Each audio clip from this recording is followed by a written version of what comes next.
Good morning.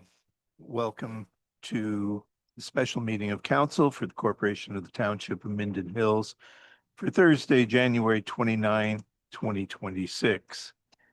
Today's special meeting of council to consider proposed overrides of the mayoral veto decisions. Council is proposing overrides to the 8 mayoral veto decisions. This is an historic meeting. In that this is the finalization of our budget process under the new laws. And, I would remind everybody that votes that we take today affect our constituents and the future of the Township of Minden Hills. And I don't have any general comments really to make, but because this is such a historic meeting, does anybody wish to make any general comments, brief general comments, before we start the meeting? Deputy Mayor Schell? Thank you, Mayor Carter. I've written it down as really short, but just so I don't forget what I'm trying to say. I'm of two minds sitting here today because I actually voted in favor for some of the items that you have vetoed back into the budget. That being said, a majority of this council at the previous member, which was only needed to be 4, voted in opposition.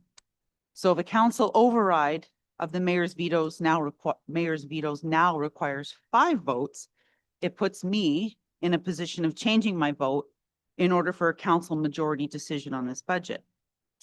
It's been no secret that I am in opposition of the strong mayor's powers. So I feel like it puts me in a predicament because in order to have the majority of council actually have the voice and the vote for their community, I have to vote against something I formally supported. However, at the end of the day, I still truly believe that the majority of council should be the people making the decisions. Before the Strong Mayors Act was established, we wouldn't even be sitting here today. So I have to say that. Like I said, I feel like I'm in quite a predicament that I would have to vote against something I formally was in favor of simply for a majority of this council to have the budget set. Thank you. Councillor Johannesson? I'd just like to add to that. The Strong Mayors Act puts councillors at the crossroads of principle, practicality, and public trust. And it really does change the culture of the council, and our constituents are not understanding the process. This isn't just about the mayor or these vetoes. It's about democratic balance. Council is supposed to be a body of equals, each representing residents in a place like Minden Hills where consensus, relationships, and local knowledge matter deeply. Veto powers can feel heavy-handed and out of step with the community governance. A veto shifts power away from the collective decision-making and shifting traditional budget authority away from the full council. I'm not challenging the mayor as a person. I'm asking council to exercise a role, fully understand the implications of the vetoes, and make sure decisions reflect local priorities, transparency, and collaboration. The Strong Mayors Act gives the mayor new powers, but it doesn't remove council's duty to ask questions, debate impacts, and ensure local voices are reflected. Reconsideration isn't about undermining the mayor. It's about making sure we have done our due diligence and that decisions are clearly in the best interest of Minden Hills constituents. Does this improve the outcome for Minden Hills? We need a commitment that vetoes should be a last resort, not a management tool. I respect the legislation, but I won't quietly surrender the council's voice. Can I still generally say council's decision reflect community inputs and vetoes override majority votes? The fact that I'm wrestling with this instead of defaulting to social media or convenience, that is good governance. Residents rarely see the internal tug of war, but it is exactly what engaged councilors go through. Thank you. Any other comments? Councillor Saini? Yes, I continue to be against the Strong Mayors Act in a very strong way. And I also have an amazing perspective being able to work across the different provinces or different municipalities and talking to staff across Ontario. I think there were better ways to deal with our problems at council level than the Strong Mayors Act. And I wish the government would have forced us to be able to work together better. I know I have tried as a member of this council to have various workshops that were turned down because I think there's conflicts here that we overstep our boundaries as council in trying to direct staff. And so I wanted to have that kind of a educational approach and do our best as people on this council and representing folks. However, I have also seen how that doesn't always work, and we have turned down those workshops here when I saw that we were crossing those lines, and I feel really responsible for trying to do the right thing and trying to move us in the right direction. We're not the only one having those kinds of opposite problems at council. So the Strong Mayors Act, I feel like was in part another excuse to deal with our housing issues. I don't support it, but I can see here and other places why it has been used and is important. Some ways it's been used in ways that are devastating and not very good. Other ways it has been used that are really supportive of what our members and our constituents want. So I did some inner thoughts and I'm going to read them. I wasn't planning on reading them at this council, but I see that others have. So excuse me while I go into my contemplation on this. And it starts with good governance and democracy are foundational principles that guide our communities, decision-making, and development. These principles extend beyond the scope of provincial acts, municipal bylaws, and policies. For example, while I have opposed the Strong Mayors Act, I also recognize its positive impacts in circumstances where council's priorities, political rivalry, over cooperation, and mutual respect. So we've got to put cooperation, mutual respect above priorities and political rivalries. To me, this is not about a budget, it's about politics. The importance of relationships of governance. Effective governance begins with fostering respectful relationships. It is built on the shared belief that we are here to support one another and our local community, navigating the complexities and limitations set by bylaws and policies. Each member of the community brings unique strengths and weaknesses, and everyone has a vital role within the governing structures and operations. The Strong Mayors Act is not an exception to this. Understanding democracy. Democracy depends on each individual knowing their responsibilities and striving to excellence within those boundaries. I trust we agree that it is not council oversight through daily emails, invading employees' personal lives, and crossing ethical lines to dictate how others should improve or to constantly scrutinize those who are doing their best. Role of council. Council's responsibility is to ensure that staff have the resources they need to fulfill their duties to the public. Council must also respond to the community's vision for maintenance, improvements, and growth. We are struggling to maintain and enhance infrastructure with limited resources while supporting employees who work to meet these expectations. I greatly appreciate those who attend conferences and learn other municipalities are facing our same challenges. As council, we need to inform the public of the downloading of responsibilities to municipalities by the province without the financial backing to pay for such as housing, policing, roads, and more. We need to recognize that most of our budget is non-discretionary. So let's not sweat the small stuff. We need to support each other to be the best we can be as individuals and as counselors in our budgeting dialogue with staff in the province and our broader community. Disagreement and critical dialogue is inevitable in a democracy. And in our budget deliberations, thank goodness that too. But we must not see our financial debates as problems to solve or issues to win, but as competing conditions to manage with pros and cons. Remember, we are all on the same team. The value of staff. Our employees are integral members of our community, often neighbors and taxpayers, and have undergone professional training belonging to professional associations and take the pride in their work. When staff communicate their needs to fulfill their roles and meet council and community expectations, it is imperative that we find ways to meet those basic needs. Staff rely on council support, which ultimately benefits the entire community. In the budgeting process, annually staff, and this has been every year for my going on 12 years, staff prepare departmental budgets in collaboration with managers and the treasurer and the CAO. That hasn't changed. The mayor partners with the CAO to manage departmental and community expectations throughout the budget process. That hasn't changed. The enactment of the Strong Mayors Act has not altered these roles, but it has introduced mandated timelines enabling staff to start the year with a confirmed budget.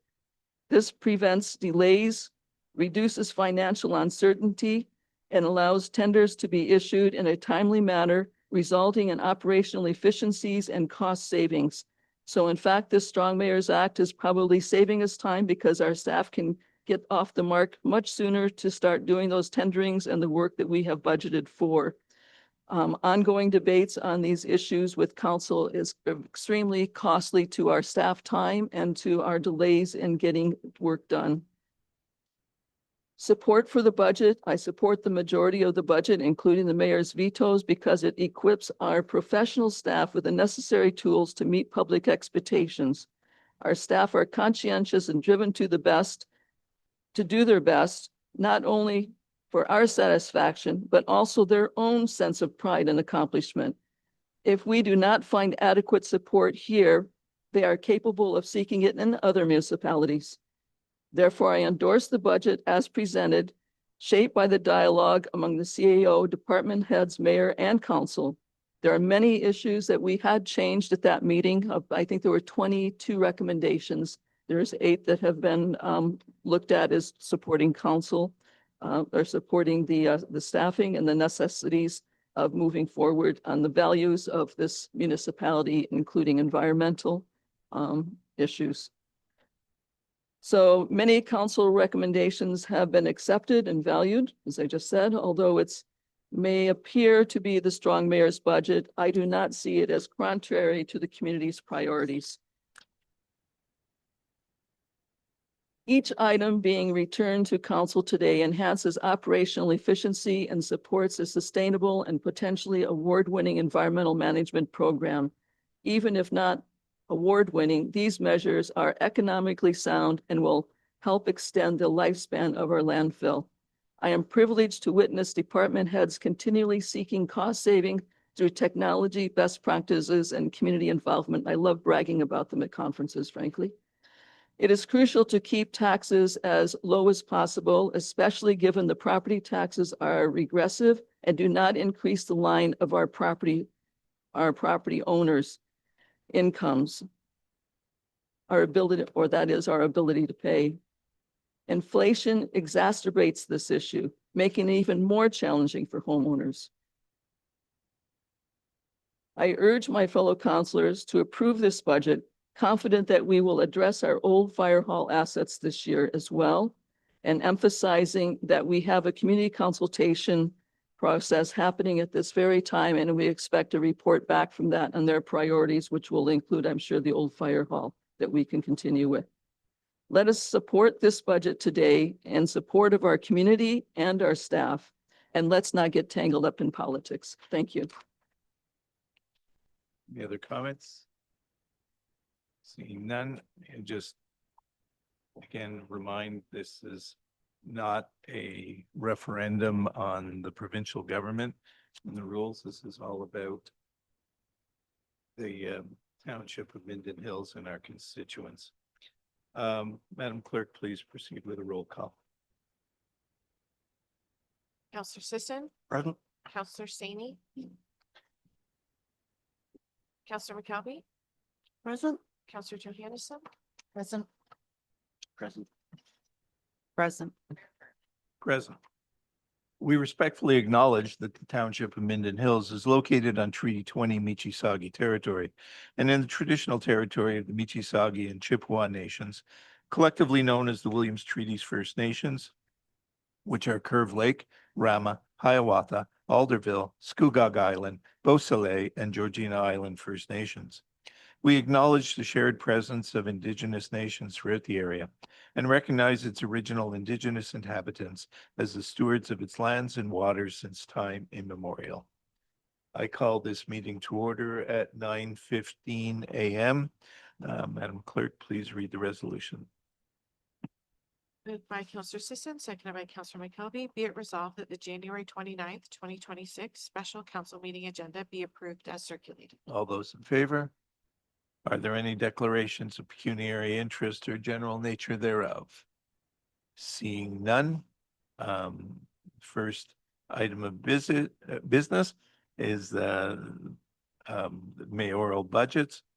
This process of council overrides of mayoral veto decisions is pursuant to Ontario Regulation 530/22, Part 6.1 of the Municipal Act 2001, and Chapter 25. We will have I've requested, and we will have a recorded vote for each of the override resolutions. So the first one is veto decision 1, which was 2614, a pickup truck for public work roads. There was an outline of my reasoning in the documents. I think that everything is included there. I'm not going to go back over them. So does anybody else have any comments to make? Deputy Mayor Shell. It's not so much a comment as it is just, well, it is a comment, not a question. When the clerk is reading the resolutions, and I understand you're going to do a recorded vote, can it be clear though whether we're saying yay or nay? Because last time it felt like there was a double negative and it was unsure of whether we should say yay or nay. So if that's like really clear this time, it would be helpful that we don't have to ask every time, please. Thank you. Go ahead. So through the chair, actually, I do have just a few comments to make, just to make it clear, like just to clarify to the public and council. So legislation requires a 2/3 majority to carry a council override motion. This means that 5 members of council will need to vote in favor to carry the motion. Otherwise, the motion is defeated. So as Mayor Carter has requested the recorded vote, members of the council will be addressed alphabetically to announce how they wish to vote. So if you're voting for, this means you'll be voting in favor of the override. If you're voting against, this means you're in opposition of the override. And so that's how we will carry forward with the recorded vote. Through you, Mr. Mayor, is that clear to folks? So that you'll be they're- saying for, in favor Of what? of the override. Not Right. So if you vote for, you're voting to, Yeah. Yep, so if you vote for, you'll be voting in favor of the override. you're overriding the veto. Councilor McKelvey. So just to clarify, then if we vote against, we are agreeing to the veto. Correct. That is correct. So just wanted to clarify Correct. that. Thank you. Yeah, just to make something muddy, even muddier. If you're voting against, you are supporting the veto and the original budget.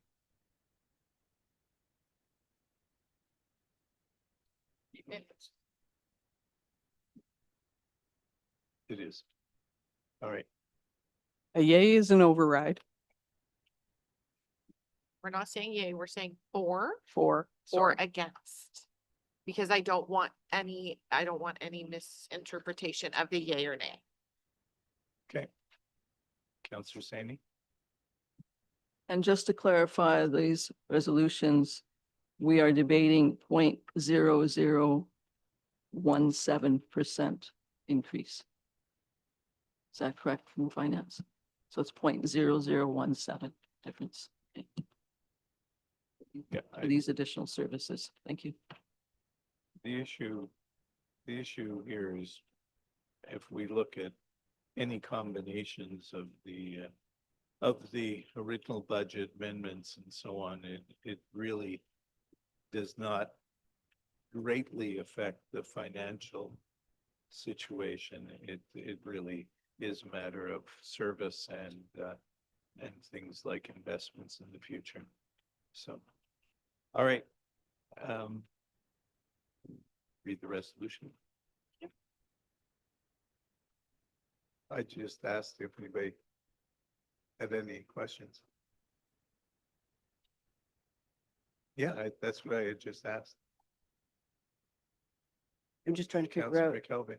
are you gonna read the resolution and then we discuss it? No, we Okay. usually discuss before. Okay, so each one individually?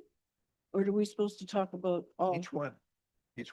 Okay, so at this point, we're going to discuss veto number one. Correct. I just have a couple of questions or comments. It indicates in here that it takes approximately 5 hours to plow and sand our landfill sites. So I just want to understand how this is going to be able to help do the intersections for the roads operations when they're going to be 5 hours plowing the landfill site, which again, I have a problem with hiring someone and a new truck to plow landfill sites. Go ahead.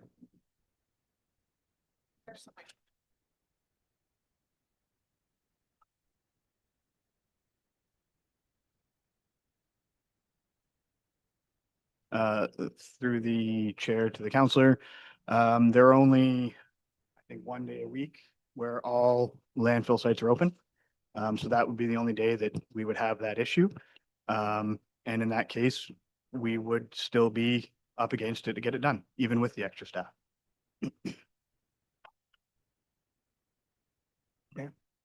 Any other questions? Okay, read the resolution. Moved by Councillor McKelvey, seconded by Deputy Mayor Shell, that council overrides mayoral veto decision 1 dated January 16th, 2026, and that resolution 2614 passed at the January 6th, 2026 special meeting regarding council amendments to the 2026 mayoral budget be approved. This will be a recorded vote. Alphabetically, we'll start with Councillor Ingram. Are you for or against? I'm for. Thank you. Councillor Johannesson, for or against? For, sorry, that's okay. Councillor McKelvey, for or against? For. Thank you. Councillor Saney, for or against? Against? Thank you. Deputy Mayor Shell, for or against? Against. Thank you. Councillor Sisson, for or against? For. Mayor Carter, for or against? Against. So this is defeated. 4 votes were for and 3 were against. Okay, moving on to veto decision 2, the road laborer. Again, the rationale I laid out in the veto, and it sort of, this was really 2 different issues, because one was capital investment, the other one is operational. So the roads laborer was is really tied into the previous one for the truck.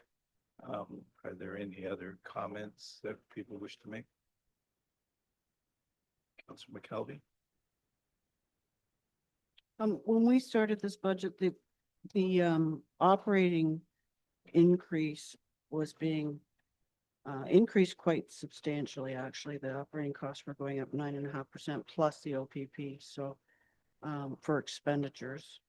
the net operating was going up 6.14. And we were taking money out of the capital, and that's where I have strong objection to us lowering capital investment money from the taxpayers to offset operating costs. So you're looking at being like, I don't understand. I'll have to admit what you're okay, so saying, so perhaps. if you go through the information that we were even given last night or anything else, the budget is really going up because of operating costs. And in your original budget, you had built out a substantial amount, in my opinion, a substantial amount of taxation levy that was in the levy for capital. So the taxpayers' money was X number of dollars for operating, X number of dollars being put in towards infrastructure investments. And it shifted in this budget where we were taking some of their money that has gone towards capital and put it into operating. And that's where I really strongly struggle with that decision. So this is part of it, the adding another person to the staff. If I was to have to want to add money to a budget, it would definitely be for the roads department. My problem is how much can we afford? So. Any other comments, Councillor Sini? Yeah, I appreciate the detail.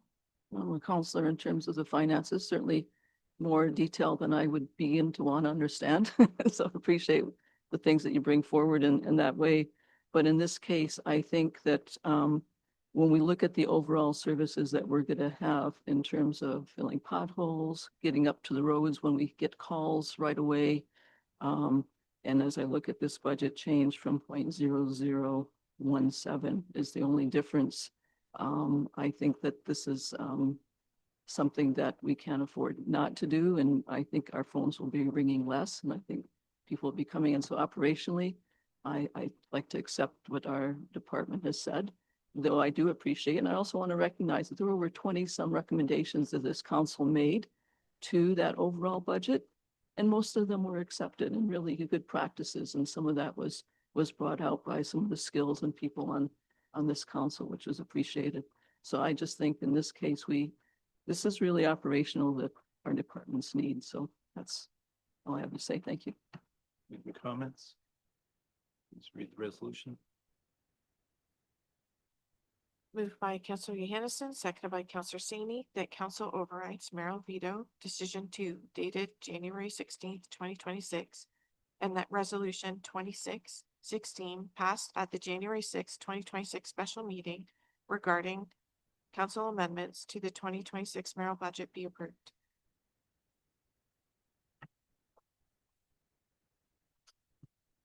Councillor Ingram, for or against? For. Councillor Johannesson, for or against? For. Councillor McKelvey, for or against? For. Thank you. Councillor Sani, for or against?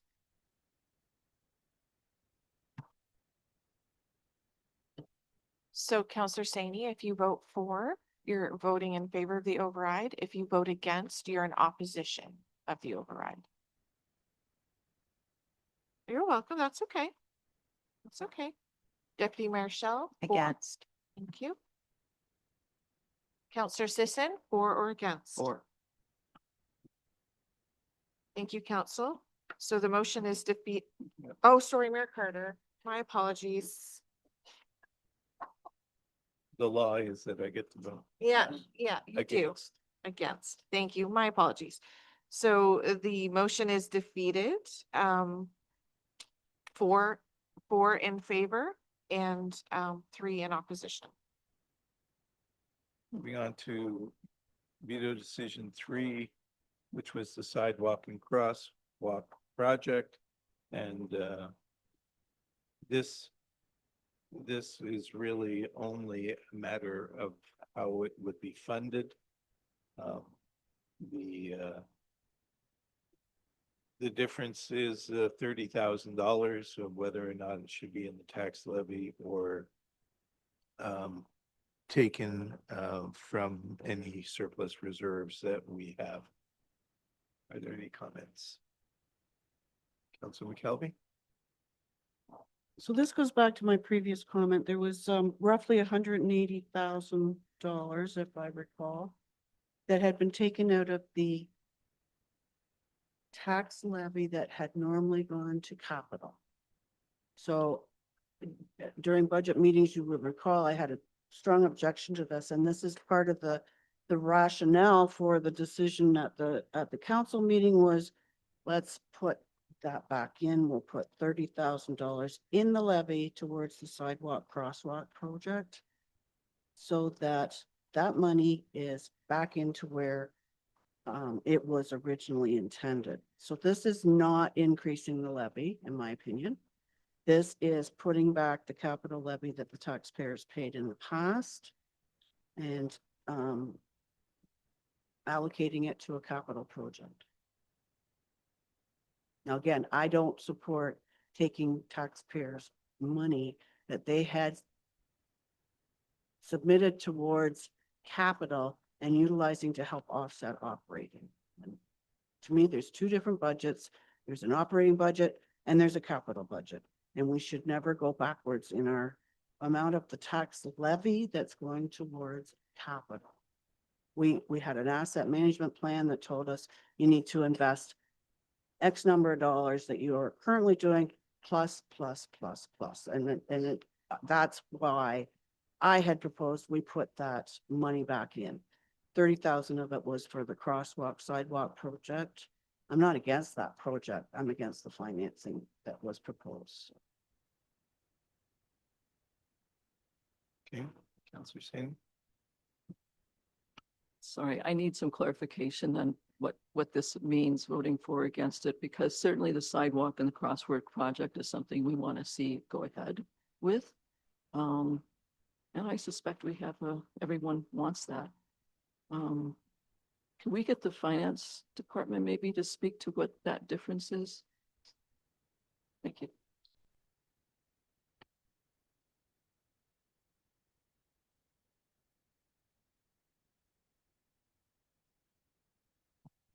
Through the chair.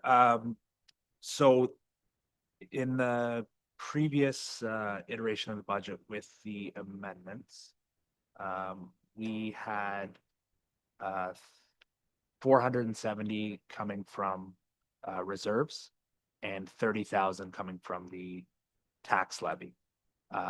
With the mayor's veto, we have put 500,000 coming from reserves and 0 coming from the tax levy.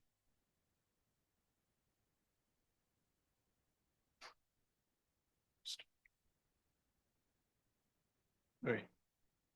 Councilor McKelvey? So this is where I explained during the budget process, we collect X number of dollars to go towards the tax capital. That's how a portion of the tax levy that goes towards capital infrastructure improvements. I don't want to go backwards on how much that portion of the levy is. I am 100% behind the sidewalk crosswalk project. I'm concerned that 500,000 may not do it. And then if we have this 30,000 in the budget, that will help us perhaps have to pay for debt payment, because this may end up being more money and we may have to borrow for it. So $30,000 is something I wanted in the tax levy to maintain the capital taxation that's been in previous budget. I would like to have seen that increased. What we're doing here is just keeping it at what it was last year. So there's two vetoes that affect this part of it. There's the 30,000 for the sidewalk crosswalk project that we as council majority decided that should go into the capital levy of $30,000. It was not a question of whether the project itself would go forward. The other one is. Well, going to let's talk one at a time, please. Okay. Are there any other comments, Councillor Sani? Because I haven't decided yet, I think I have more questions. So I think that I don't see the difference. I mean, there's even some possibilities that there will be some grants out there that will cover some of this too, that we can't include, of course, in a budget, but certainly our staff will be going after those.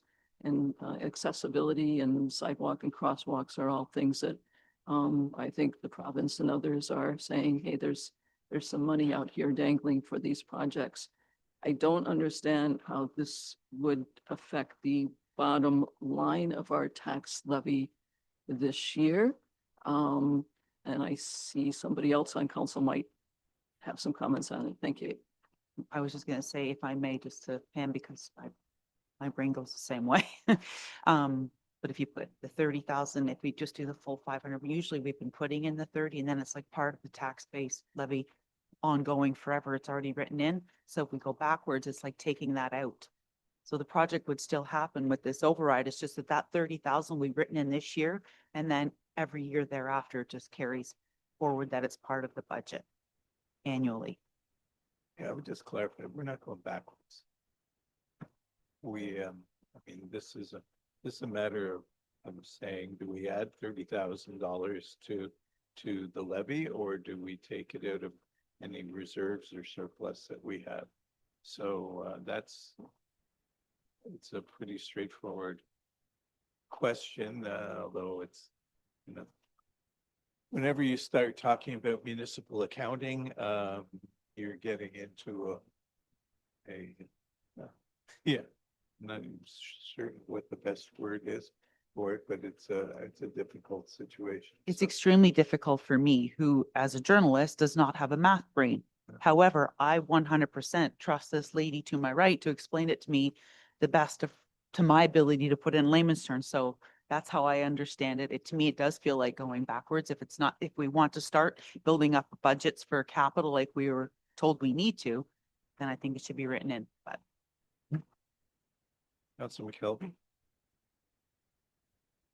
In the 2025 budget for capital, we took $1,149,728 from taxation and put it towards the cost of those capital projects. We have reduced that amount in this budget if we agree to these vetoes. That was what I was strongly lobbying for during the budget. We should never take the taxation levy for capital and reduce it. We've been told in our asset management plans and general budgeting processes that we should never reduce that. We need to add to it. We need to add more capital financing from the taxation levy to try and deal with the infrastructure gaps. If we do this, we're backing this out by $80,000, and it's going backwards. And where's the 80,000? Okay, well, there's 30 here, and there's another 50 you won't let me talk about yet. Yeah, I don't really, again, the $30,000 is certainly not operational. This is a capital project, and it is capital money that, from my perspective, should be financed from reserves or surplus. I don't want to add another $30,000 to everybody's taxation this year. And that's strictly my position. Councillor McKelvey. My argument to that is that we're not increasing the levy because of this $30,000. It was in the capital levy in previous years. What we're increasing the levy for is a lot of operational costs that are going up. And we cannot subsidize operational costs, in my opinion, from what taxpayers have been paying towards the capital projects. So you can you can slant this any way you want, but our taxation levy last year for capital was $1,149,728. It should never be less than that in 26. That's why I'm arguing that 30 plus the other 50 that will be coming up.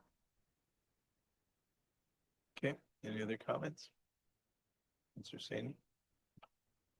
Maybe we could get a kind of a broader scope too of best practices from other municipalities and things from our treasurer to see which way that would, in the long term, be the best way to finance this. I hate to put you on the spot, but let's not do that, you're saying? It's not fair. I would like to hear from our treasurer on their way of approaching these things generally in budgets, just to get a sense of it. Thank you. Through the chair, while you do want to see the capital levy the same or increasing, so derived from taxes throughout the year. Naturally, that amount's going to fluctuate. It's when you have bigger project years, say you're doing a couple big road projects, you're going to have, you may, depending on your reserves, depending on your financial plan for the last 10 years, whether you have enough in reserves to cover that or you take on debt. So it's a hard question to answer because it can naturally fluctuate, but ideally you don't want to see a year where you only take 100,000 on your capital levy from taxes, because your capital then you're not building your reserves. So typically the way I've done it is if we have a smaller capital year where our capital costs are much less than the previous year, I would try to put that money in reserves to make up that difference. Again, it's still going to fluctuate year to year. You're typically never going to see it exactly the same, but you do want to keep it close. And that difference is usually made up by putting money in reserves. And considering size of our budgets and reserves, et cetera, this is really kind of a minor adjustment, or was this have a long term? With it being, I believe the total is 80,000 between last year and this year. It's not a substantial difference for this budget. Councilor McKelvey? $80,000 is, getting close to the 1%. So, I think our 1% is around 115, 110. Yeah, it's over 100,000. So Yeah, not a lot over. So, but, I feel bad for Zach being new and having been put in a position here. So I just, I'm going to indicate that we've been told that it's not a great idea to go backwards on the amount that you have put into your capital levy. We were certainly told by Watson and Associates that we need to increase our capital levy. So Okay. Any this other is comments? just trying to keep it at what last year's. All right, call the vote. Recorded vote, moved by Councillor Hannison, seconded by Councillor Sani, that council overrides mayoral veto decision 3 dated January 16th, 2026, and that resolution 2617 passed at the January 6th, 2026 special meeting regarding council amendments to the 2026 mayoral budget be approved. Councillor Ingram, for or against? for. Councillor Hannison, for or against? For. Councillor McKelvey, for or against? For. Councillor Sani, for or against? I think I'll go for. Michelle? For. For. Susan, for or against? Or against. Votes carried.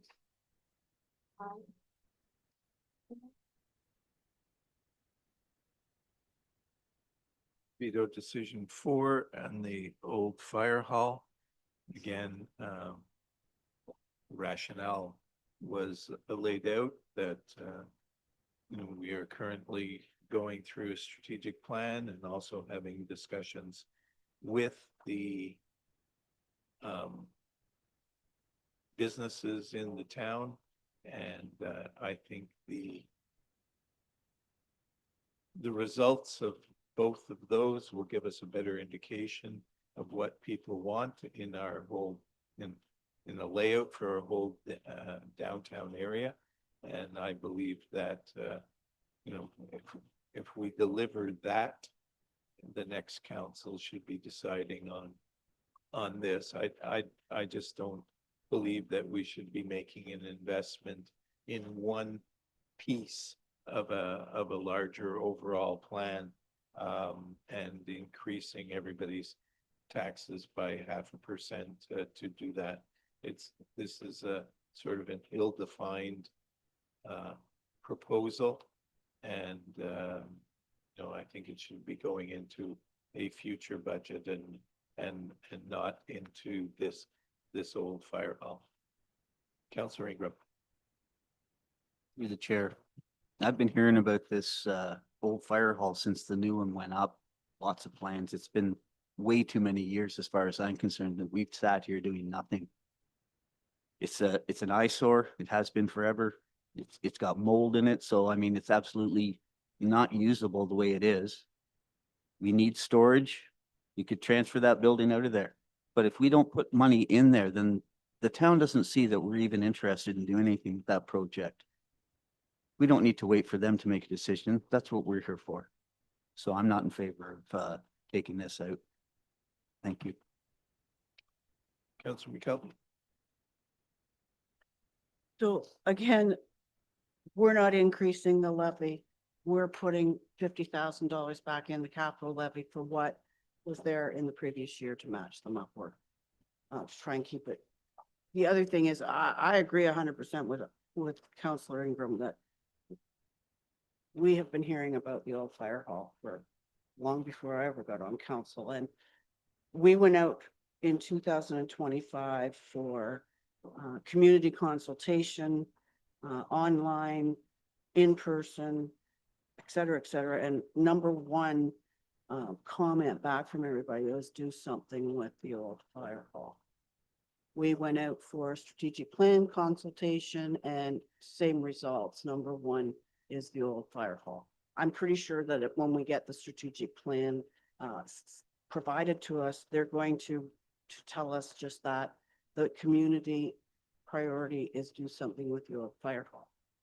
$50,000 isn't going to do a lot, but it's going to get $50,000 back in the levy to try and do something with the old fire hall. We could relocate it for storage for ourselves. We could perhaps sell it because somebody else could take it apart and utilize it. We'd still have a cement pad there, and we have the basis to start looking at a bigger project down the road. So that is why I wanted the $50,000 in the tax levy towards the project for the old fire hall and start doing something with that. And again, tax increases in the operating, it is not in the tax levy for capital. So this puts it back to the same as last year's. Councillor Saini. It's hard to put money towards something when there's no plan.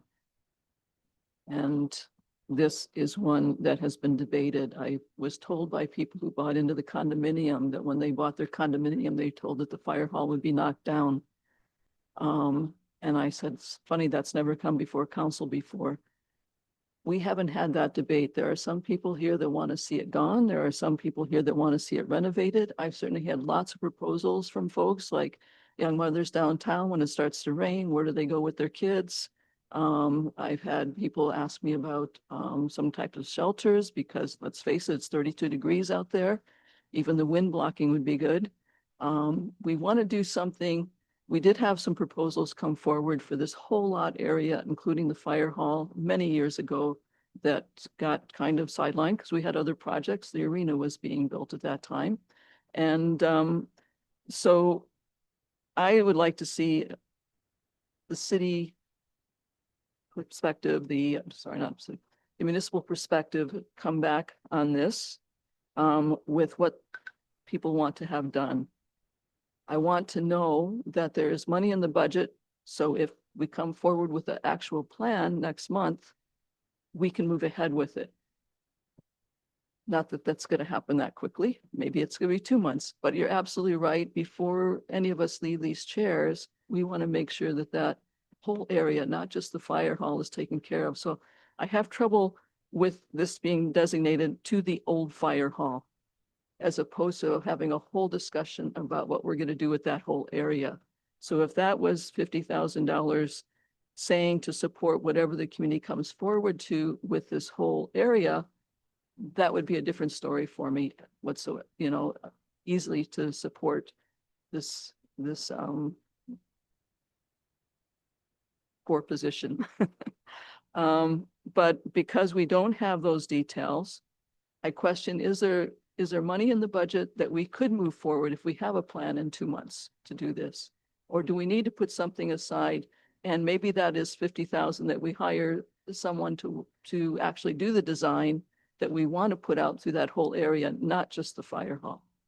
So that's the problem with this, is we're piecemealing, we're putting the cost before the project here.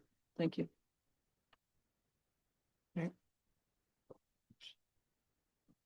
Moved by Deputy Mayor Shell, seconded by Councillor McKelvey.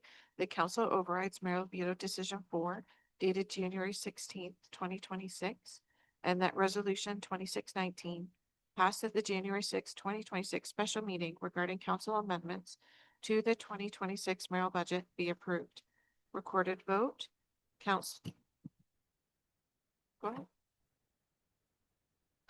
Sorry, just point of order. I did have a question in my comment about would there be any money to start something with if we go against this? So I think that's a finance question. This is, Thank you, because what's on the tables? What's on the table? This is the $50,000 for the fire hall. This, we can't be changing the. No, I don't direction of expect money. to change. So just for the fire hall alone. Yes. But if later we wanted to say, we're not going to put it to the fire hall, we're going to put it towards we can't do that then. Okay. And there's no money to do anything else with it. Take it. The In the budget. budget, okay. In reserves or something to start something. If anybody, if staff want to comment on that first, thanks. Through you, Mr. Mayor, I think if we look at the budget as our best plan as of today, that's what our budget is. Things will change throughout the year. And I just point to the ice storm of last year. There are times when we're going to have to come to council during the year and either reprioritize, or we may have an opportunity, either a grant or an opportunity to do something. And that's where we would be recommending to council where we fund something from. I think the other point that needs to be made is that as part of these changing rules and the strong mayor power, the mayor has the ability to reopen the budget during the course of the year. So but that's not what's on the table right now. Right now, this is about the fire hall. Go ahead. Councillor Ingram, for or against? Or Thank you. Councillor Johansson, for or against? Or, Councillor McKelvey, for or against? or, Thank you. Councillor Saney, for or against? Against? Thank you. Deputy Mayor Shell, for or against? For. Councillor Sisson, for or Or. against? Thank you. Mayor Carter, for or against? Against. Thank you. The vote is carried. Five. Sorry. 5 in favor and 2 in opposition.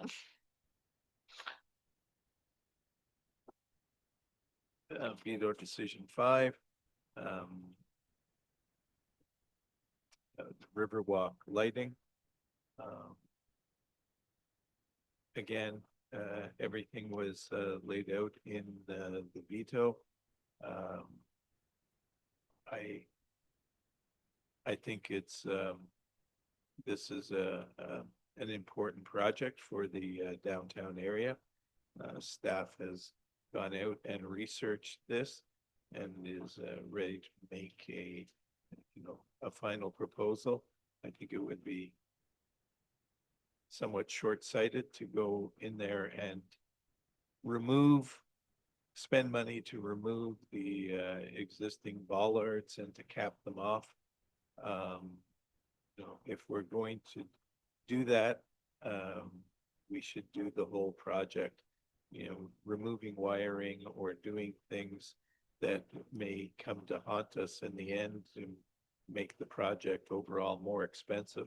It's not the way to go. I think this is one of the features that we have in in the village. Many people use it and enjoy it, and so I think that this project should be done, and we should do that as opposed to just capping off what we have there and delaying the project for some time into the future. Any comments? Councillor Sandy? I'm a great fan of going solar for sure, but I am very concerned that if we do take out the wiring and we need a backup plan later, that we've destroyed some of the infrastructure that we spent a heck of a lot of money putting in. So I would like to see a report back from council on this to see if in fact we want to tear all that infrastructure out at this point, or if there's other reasons to keep it there for any kind of health and safety reasons. Because we know there are ice storms here. We know there are issues that sometimes our solar panels just don't do, what is it? There's a phrase for that, don't do the job.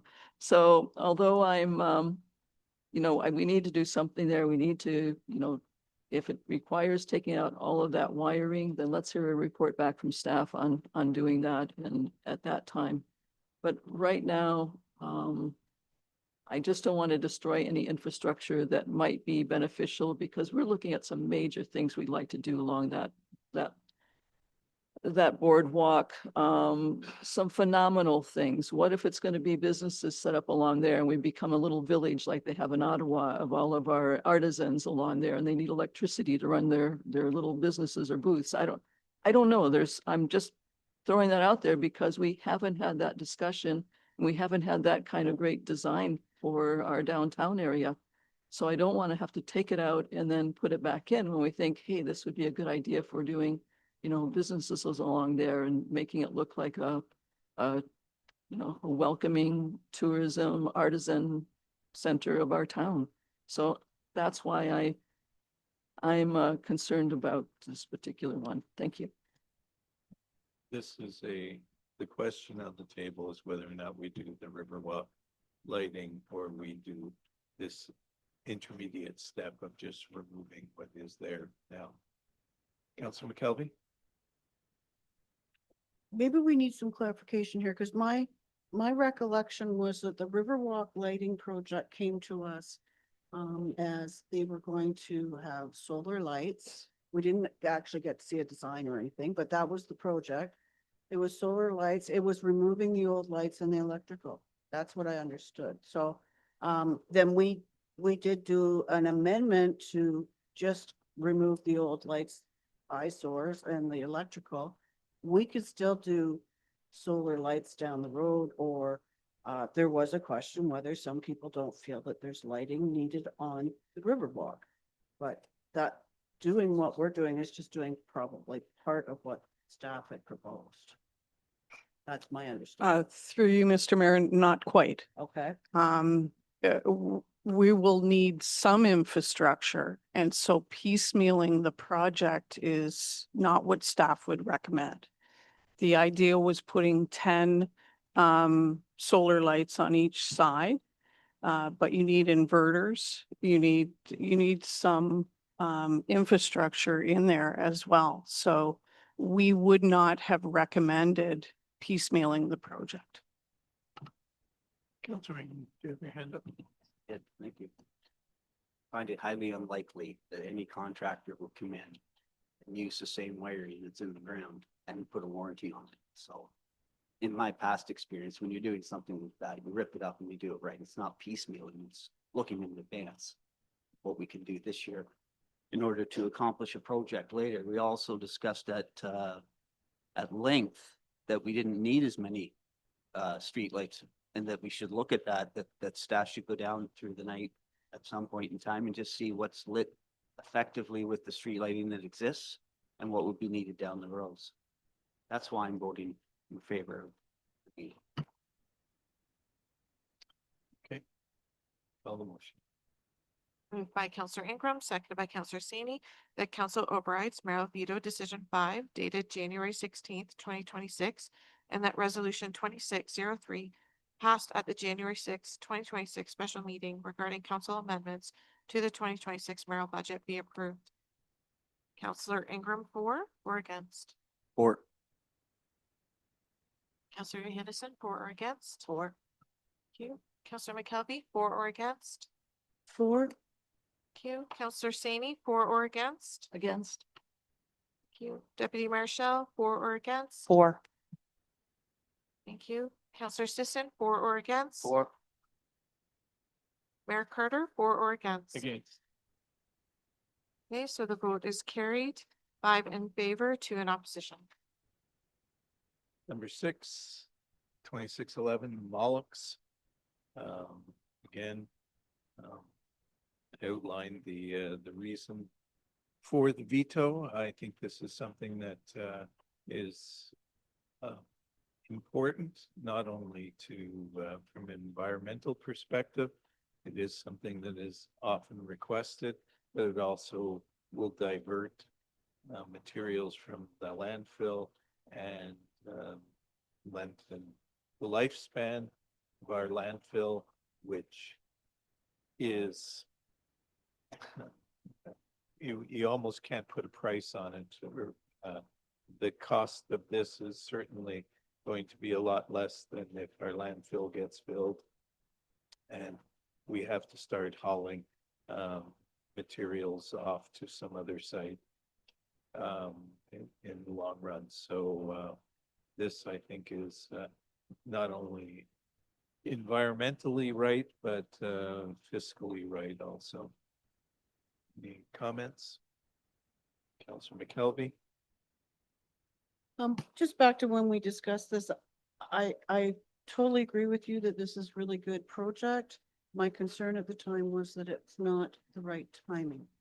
We're doing a massive project at the Scotch Line landfill right now. I would like to see the dust settle from that before we do this. I would also, in the future, when we consider this again, we need to figure out how we can enforce this when we don't offer it at all the landfill sites. So only those going to Scotch Line are going to see the benefit of this program. And yeah, it's all timing for me. I just feel we need to let the dust settle from that large landfill transfer station project, see how that finishes up. Well, it's a recommendation of staff that they can do it this year, so I take the recommendation of staff. Councillor Sani? Councillor Sani? Yes, thank you. Yeah, my concern too is that if we do it later, only the cost of this will go up as well. So we'll be paying more if we do it later, and we start saving right away in our landfill if we do it sooner. And I just think this is a great way to go. I know some calls this week regarding environmental issues. So there is a community out there that's saying we got to do the best we can in terms of recycling and doing the best with our organics program. So I think this is great that the municipality is going to take this on. And if we do it later, it will cost more. If we do it sooner, then it's going to be part of that larger project that we're taking on. And so I would vote, I guess, in this particular case against this motion, because I would like to see these environmental aspects along with the phone calls that I got supporting the environmental issues supported. Thank you. Your comments? Councillor Hennison? Just a question, I kind of went down the rabbit hole of, reading up about this stuff. And, it did mention specialized collection equipment, like a crane. Is that something that was going to be required?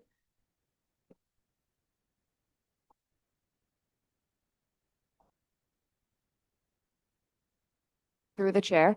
So that is included in the hauling and processing costs. So there is a specialized vehicle that can lift the cylinders out and empty them and then put them back into place.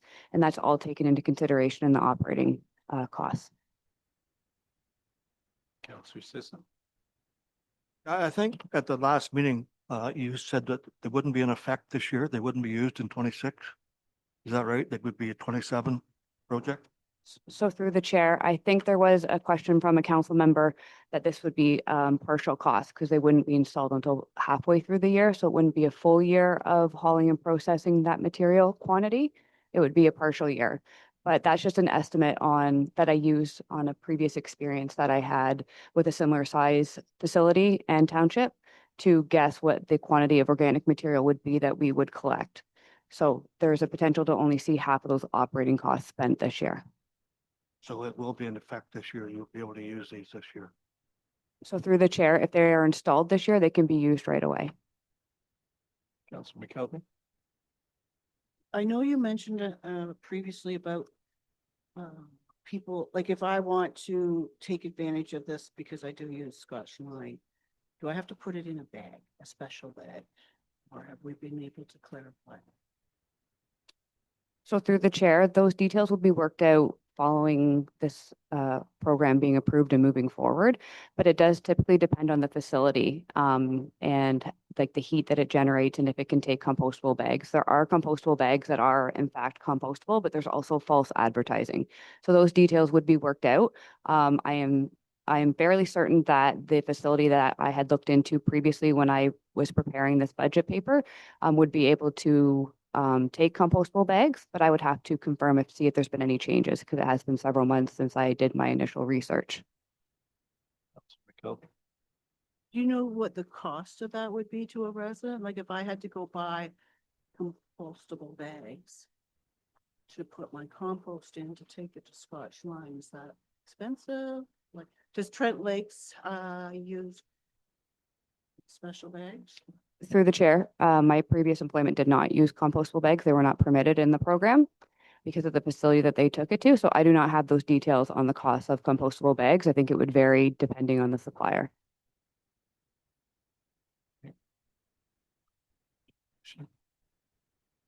Moved by Counselor McKelvey, seconded by Counselor Sisson, that council overrides mayoral veto decision 6 dated January 16th, 2026, and that resolution 2611 passed at the January 6, 2026 special meeting regarding council amendments to the 2026 mayoral budget be approved. So recorded vote, Counselor Ingram, for or against? For. Counselor Johannesson, for or against? For. Counselor McKelvey, for or against? For. Counselor Saney, for or against? Against? Thank you. Deputy Mayor Shell, for or against? Against. Thank you. Counselor Sisson, for or against? Or Thank you. Mayor Carter, for or against? Against. Thank you. The motion is defeated. There's 4 in favor and 3 against. Moving to veto decision 7, which is the, so, again, this was split into 2, one for the capital and one for the operating. So I don't think I have anything more to say about this one in particular. Councilor McKelvey. Just a question, I think the original budget had $20,000 in for the operating cost. It was kind of determined that it's going to be later in the year that these will be put in. Can the 20 be changed to 10? Is that part of your? It would have needed to be changed at the amendments stage. So there's no way today that we can put forth any kind of new amendments. Okay. I mean, the issue is that the 20,000 was the best estimate. If it's used more by people than expected, it's gonna be a little bit higher. If it's used for less time, it's gonna be a little less. The number is going to be really consequential in this year. So, wait, please read that. Moved by Counselor Ingram, seconded by Counselor Johansson, that council overrides Merrill Veto Decision 7 dated January 16th, 2026, and that resolution 2610 passed at the January 6th, 2026 special meeting regarding council amendments to the 2026 Merrill budget be approved. Recorded vote, Counselor Ingram. 4. 4. 4. Against? Against? 4. Carter, 4. Yes. Against.